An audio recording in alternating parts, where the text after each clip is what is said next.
రామాయణంలో లక్ష్మణుడి పాత్ర ఏంటో తెలుసా?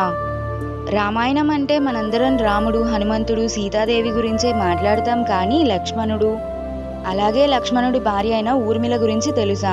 ఎప్పుడైతే రాముడు దశరథ మహారాజు మాట ప్రకారం వనవాసం మొదలు పెడతాడో, లక్ష్మణుడు కూడా వెళ్తా అంటాడు. అప్పుడు ఊర్మిళ నేను కూడా వస్తా అంటుంది. కానీ లక్ష్మణుడు వద్దు, నువ్వు అమ్మా నాన్నని చూసుకో అని చెప్పి బయలుదేరతాడు. సరయూ నది దాటిన తరువాత చీకటి కావడంతో అందరూ పడుకోవాలి అని అనుకుంటారు. కానీ లక్ష్మణుడు ఇలా అనుకుంటాడు, నేను పడుకుంటే సీతారాముల్ని ఎవరు కాపాడుతారు అని నిద్రదేవతకి ప్రార్థన చేస్తాడు. అప్పుడు నిద్రదేవత ప్రత్యక్షమయ్యి ఏం వరం కావాలో కోరుకో అంటుంది.